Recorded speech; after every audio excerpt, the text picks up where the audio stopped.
Hello, it's the first week of June, and we're in Sherri's beautiful Hosta garden here in southern New Hampshire. We're about 3 miles in from the Atlantic Ocean, to give you an idea.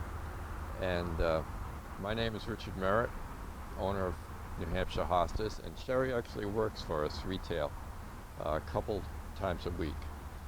But we wanted to show you her garden because she does such a beautiful job.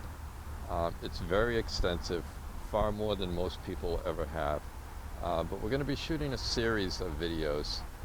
This is just the introductory one to tell you what we'll be doing. We'll be doing videos on giant hostas, fragrant hostas, the minis, that sort of thing.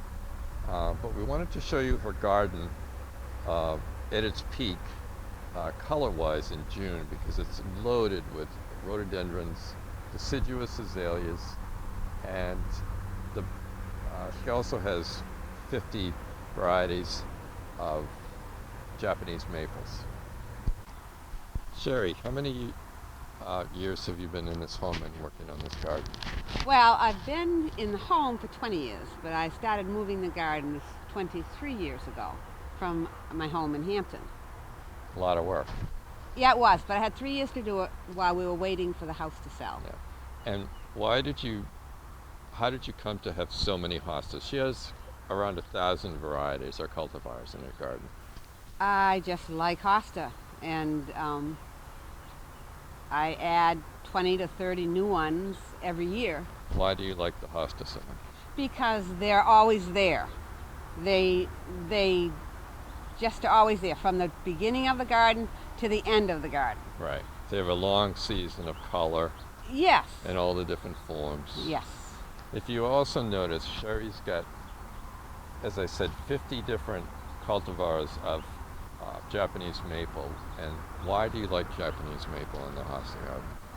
For one thing, their roots don't interfere with the hostas. The color from early spring to late fall, and they complement the hosta and they shade them. Are you also working to have color throughout the year? Oh, absolutely. What type of thing do you do to extend your season? I start with the hellebores, which start in March, and I do not add annuals to the garden, but I do add annuals to the pots that are throughout the garden. Right. For flowers. Right. Well, this first week of June, your garden is absolutely magnificent with the vistas of the rhododendrons and azaleas. Sherri was talking about her succession of color, and you know that lilacs are one of the earliest things to go, and the common French hybrid lilacs are all gone by now. But behind me, there's a beautiful James McFarland lilac, which is fragrant, developed at the University of New Hampshire. And if you like lilacs, it's great for extending your lilac color. Behind me here, she's got a semi-weeping Japanese maple, which is very unique in that instead of being upright like the common bloodgood Japanese maple, you'll see the foliage is coming down. And then you see the beautiful yellow deciduous azalea that she's got next to it.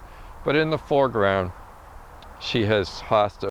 So for now, we're going to say goodbye, but the subsequent videos will be filmed here at Sherri's garden and at the display beds at New Hampshire Hostas. But we'll be covering topics like giant hostas. There's a lot of interest in that with the introduction of varieties like Empress Wu and Gentle Giant. There's some wonderful new giants on the market. And we'll be talking about the pros and cons of doing that. But we'll be covering a lot of subjects too, like fragrant hostas, miniature hostas, and all those in between. And we hope that these short segmented videos will be helpful to you in developing your own gardens and making your hosta purchase decisions. So until the next one, thank you, Sherri, and Thank you, Rich. Goodbye, everybody, and happy gardening.